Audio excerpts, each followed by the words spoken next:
Hello, gorgeous. Here are some feminine things I did this week that were incidental. I wasn't planning on doing them. They weren't manipulative. They're not to be toxic. They're just genuinely things that I tried. Understanding human nature and psychology. I did a full list of things that made my sweetheart more attracted as we're settling into a more stable period. Before, things were a little high stress because of both of our situations, and now things are dying down. The passion is coming alive, and how we're functioning in this period is thriving very well. So here are all the things that I did to be in my femininity and spark masculinity in him. First is I dressed up and did full glam every single day. I have notes here, by the way, so I don't miss anything. I was in this weird slump where I started working from home, so I would work out, be in pajamas, and the same clothes that also triple as lounge clothes were what I was wearing. These loose cotton clothes that are not the most attractive. I found myself getting by because these clothes are meant to get me by. I noticed that he stopped paying attention to me in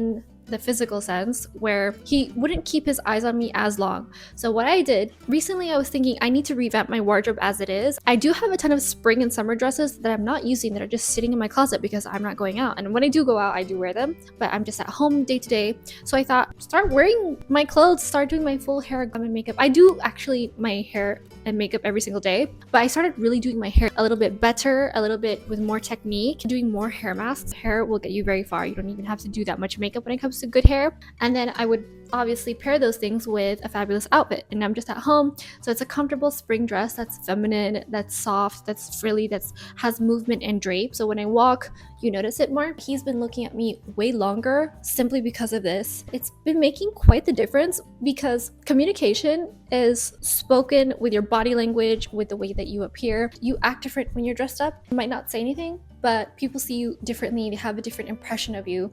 You look more put together, you look more polished, and you look more generally attractive when you have your hair, makeup, and dress done. Same as if a man were to walk in perfectly groomed wearing a suit. So that's the equivalent for ladies. Next is to move in silence and focus on you. I'm always doing a lot for myself, but I would always kind of dump it onto my boyfriend at the end of the day. We live together. I would tell him all this information, and I'm such a motor mouth. I yap so much. Obviously, we'll chat, but he's always in the midst of doing something because we live together, so it's our routine. I realized, you know what, Gia, pull it back. Be a little mysterious. I tell him all these details that he doesn't have to know. Why am I telling him all of this? It's boring. It's not even interesting. I wouldn't even tell a first date this, when on a first date, you're trying to impress the person. I'm telling my boyfriend, the one person I care about. I'm always trying to impress him. I always want him to be happy. I wouldn't even give my girlfriend this amount of detail.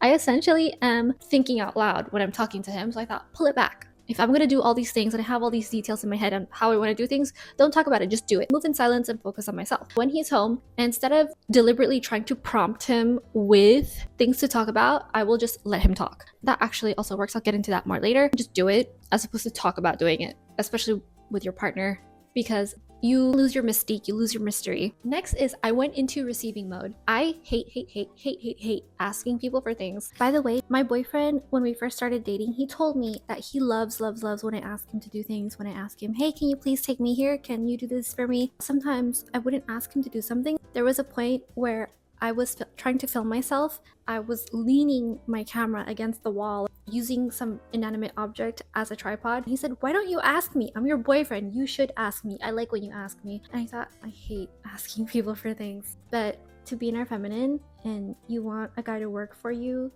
work for you, it's such a weird thing to say. Recondition yourself into realizing that men are willing to do things for you without you asking. They want to do things, and all you have to do is ask. That's literally all it takes. They want you to. He is genuinely wanting. It's not like you're asking something out of pocket or that's not appropriate. You're genuinely getting him to be in the mode where he wants to be of service and to help you. It makes him feel good. My boyfriend is the only one who has a certain connection to certain parts of the things in our world. For example, just a random thing. If we need eggs, I will not get eggs. I'll just say, hey, can you get some eggs? Men love to feel needed. Women love to feel wanted and desired. Men love to feel like they accomplish something, like a little mission. It's actually a psychological thing too, where instead of me getting eggs and him using them, it becomes robotic, that we just have eggs magically appearing because I'm the one getting them. It's also logistically easier if he gets eggs. It logically makes more sense for him to do certain errands. So I thought,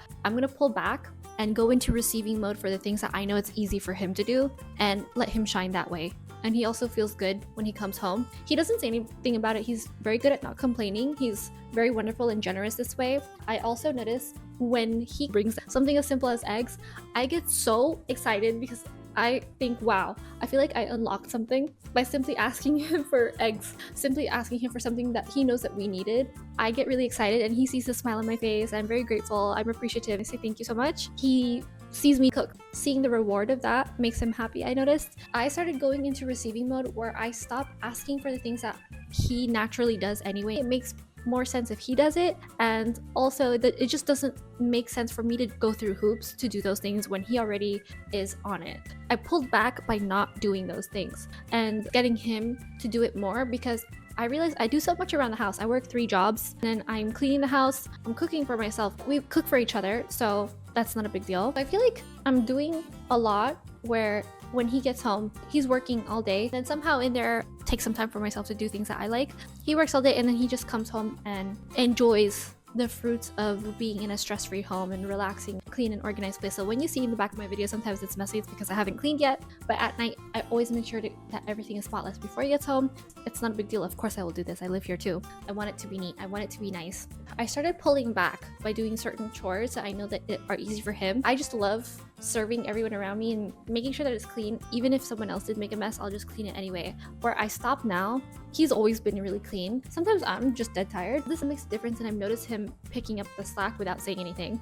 I'm not deliberately doing it. I'm just genuinely tired from work or just doing a lot of things around the house in general. He's been stepping up a lot more without me asking. Next is I shut up. There are some times, aside from the actual brain dump of sharing my thought process, sometimes when he's talking and he explains something, instead of adding my thoughts to what he has to say, I pause and I just wait for him to talk some more.